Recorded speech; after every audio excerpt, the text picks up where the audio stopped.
Okay, yes, we're bored. We're all bored now. But has it ever occurred to you, Wally, that the process that creates this boredom that we see in the world now may very well be a self-perpetuating, unconscious form of brainwashing created by a world totalitarian government based on money, and that all of this is much more dangerous than one thinks, and it's not just a question of individual survival, Wally, but that somebody who's bored is asleep, and somebody who's asleep will not say no? See, I keep meeting these people.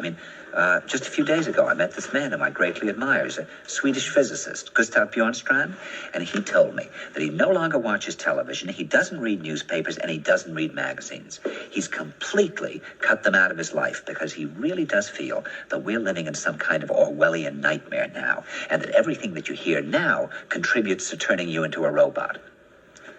And when I was at Findhorn, I met this extraordinary English tree expert who had devoted his life to saving trees. He just got back from Washington, lobbying to save the redwoods. He's 84 years old. He always travels with a backpack because he never knows where he's going to be tomorrow. And when I met him at Findhorn, he said to me, "Where are you from?" And I said, "New York." He said, "New York, yes, that's a very interesting place. Do you know a lot of New Yorkers who keep talking about the fact that they want to leave but never do?" And I said, "Oh, yes." And he said, "Why do you think they don't leave?" I gave him different banal theories. He said, "Oh, I don't think it's that way at all." He said, "I think that New York is the new model for the new concentration camp, where the camp has been built by the inmates themselves, and the inmates are the guards, and they have this pride in this thing they've built. They've built their own prison, and so they exist in a state of schizophrenia, where they are both guards and prisoners, and as a result, they no longer have, having been lobotomized, the capacity to leave the prison they've made, or to even see it as a prison." And then he went into his pocket and he took out a seed for a tree and he said, "This is a pine tree."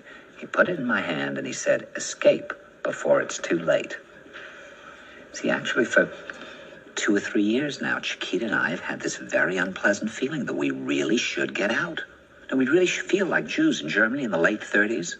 Get out of here. Of course, the problem is where to go, because it seems quite obvious that the whole world is going in the same direction.